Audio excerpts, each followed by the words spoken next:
Ya estamos aquí en un video más del mini curso en el cual aprenderás a desarrollar indicadores de desempeño. En el video anterior vimos cómo teníamos que escoger qué es lo que vamos a controlar y hablamos de puntos críticos de control. En este video vamos a ver específicamente, a partir del punto crítico de control, cómo podemos llegar a obtener el indicador de desempeño. Soy Iván Martínez y te doy la bienvenida a nuestro canal donde encontrarás información que ayudará a desarrollarte profesionalmente y a mejorar los resultados de tu empresa. Si quieres conocer más sobre lo que hacemos, te invito a que conozcas nuestra página www.malicorp.com. Pues bien, vamos a continuar con el segundo de los 6 pasos que necesitamos para definir y controlar nuestros indicadores. Vamos a establecer las mediciones. Si recuerdan, en el video anterior habíamos hablado del punto crítico de control que tenía que ver con la entrega de las unidades dentro del tiempo prometido a los clientes. Lo que yo tengo que hacer para comenzar a desarrollar los indicadores es hacerme preguntas. Una que te recomiendo mucho es ¿qué puedo medir para saber si lo que estoy controlando o lo que quiero controlar está efectivamente bajo control?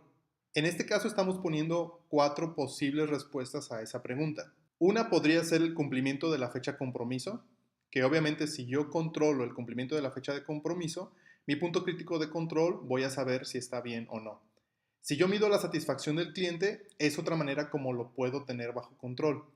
Naturalmente, entre más me pase de los días que le prometí al cliente la entrega de la unidad, pues si le hago una encuesta, la encuesta va a salir mala, va a salir con una calificación baja. Entonces la satisfacción del cliente es algo que también me puede ayudar. El tiempo de reparación.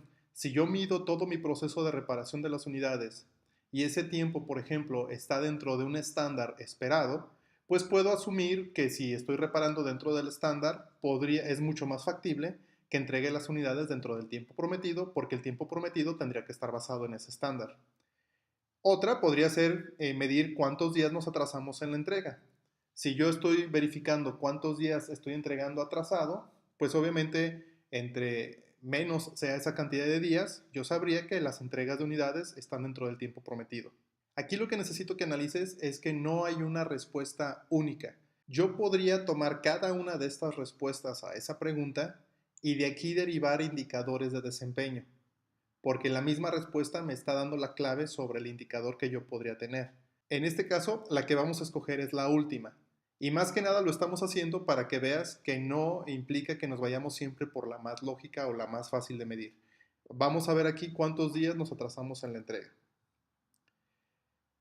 El siguiente paso, después de que hago las respuestas, es escoger precisamente cuál va a ser el nombre del indicador.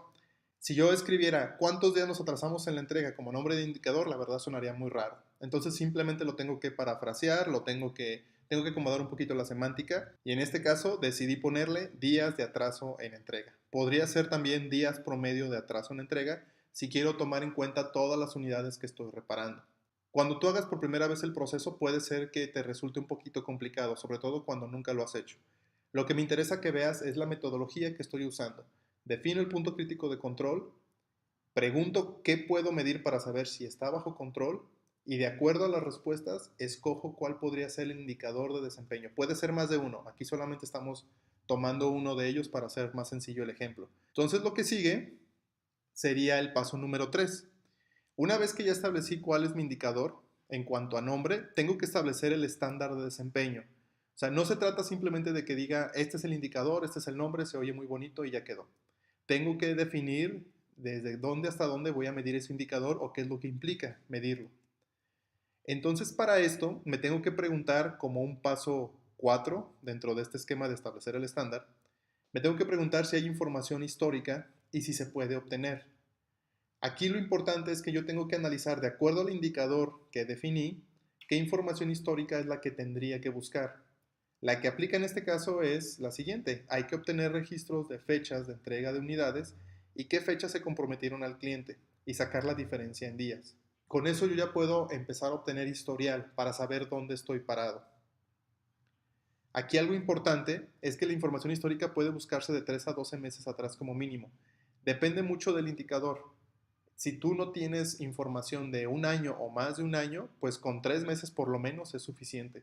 Si es algo completamente nuevo, que es la primera vez que vas a comenzar a medirlo, que nunca has medido, pues de lo que se va a tratar aquí es de paciencia, porque tienes que esperar a tener suficiente información que al momento de graficarla te pueda proporcionar una idea de cómo se está comportando ese indicador.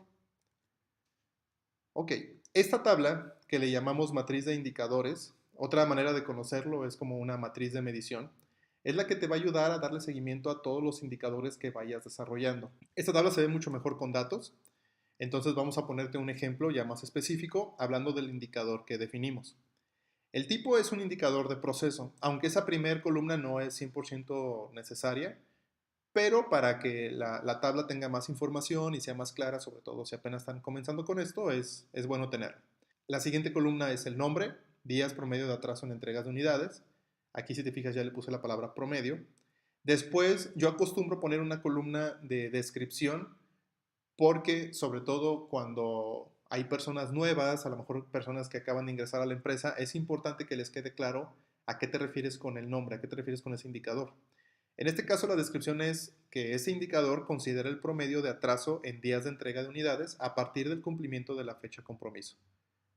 Una vez que se cumplió la fecha en la que yo le tenía que entregar la unidad, el camión al cliente, ¿cuántos días transcurrieron?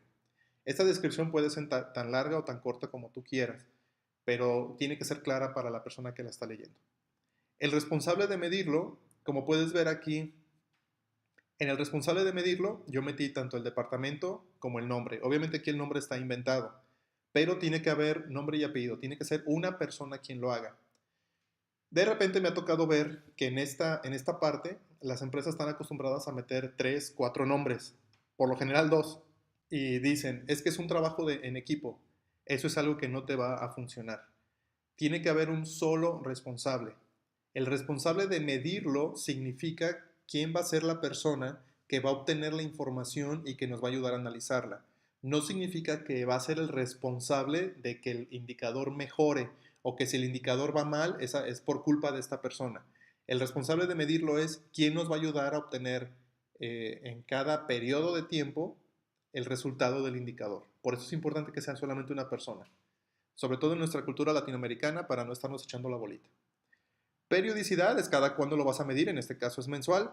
Sin embargo, cuando apenas estás comenzando a implementar indicadores, yo te recomiendo que los primeros 3 meses sea semanal cada vez que se esté dando estatus de ese indicador, aunque no haya movimiento del indicador. Lo importante es que se genere el hábito de estarse reuniendo o estar viendo en qué estatus está el indicador.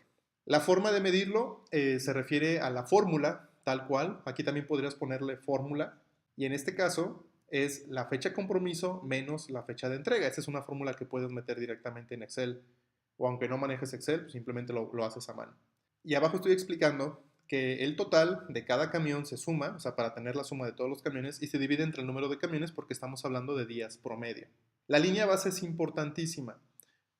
¿Recuerdas que comentamos en la diapositiva anterior que íbamos a analizar por lo menos 12 meses? En el caso de la empresa donde hicimos esto, sí había más de 12 meses de información, no fue difícil obtenerla, pero obviamente, pero naturalmente sacamos el promedio de más de 400, 500 camiones. El promedio que nos dio fue un atraso de 20 días. ¿Cuál debería de ser la meta? La meta por lógica debería de ser cero.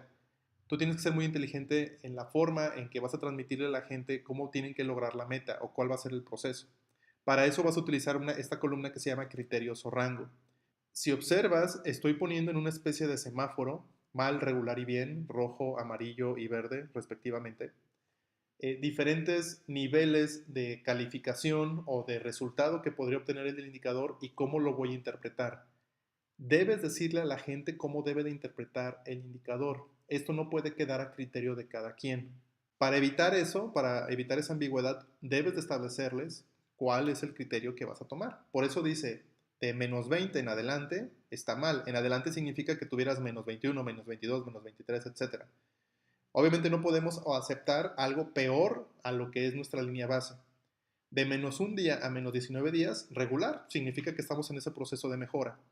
Y de 0 días en adelante, bien. 0 días implicaría que no estamos entregando los camiones atrasados, sino que se están entregando a tiempo. Y si tenemos números positivos, significa que estamos entregando los camiones antes de la fecha que le comprometimos al cliente. Lo estamos entregando más rápido. Esta columna es dinámica. Cada vez que tú estás haciendo la medición, puedes estar adaptando estos números. Pero lo importante es que la forma en que lo comuniques a la gente sea muy clara. Que les avises por qué los estás modificando, por qué estás abriendo a lo mejor más el rango o por qué lo estás cerrando. Para cada indicador te recomendamos que hagas este esquema. De repente a mucha gente le da flojera, pero esa es la razón por la que los indicadores no tienen seguimiento, porque no se establecen este tipo de detalles que son muy importantes. El siguiente paso, que suena más sencillo, pero que también tiene su talacha que debes de hacer, es medir el desempeño actual e interpretar ese desempeño contra el estándar. ¿Y esto cómo lo vas a hacer? Con una gráfica o con gráficos de control. Esta gráfica que estás viendo aquí es real. Estamos midiendo en números negativos cuánto es el promedio de los días de atraso de los vehículos para toda esta empresa y se midió de enero a diciembre, tomando en cuenta que el promedio que nos sirvió de línea base se sacó del año anterior a este que se está evaluando aquí. En este caso no fue necesario que pusiéramos una línea roja como la meta, porque ahí está muy claro, es 0 días, que era lo que habíamos estado platicando en la matriz. Pero tú puedes ver cómo ha sido el desempeño del proceso. A medida que tú vas implementando mejoras, que vas haciendo ajustes, pues la información sobre ese indicador puede ser un tanto confusa, puede haber mucha variación y esto es normal porque no tienes una varita mágica. Pero a partir de junio tú puedes ver cómo comenzamos a controlar el proceso y los días de atraso se comenzaron a reducir.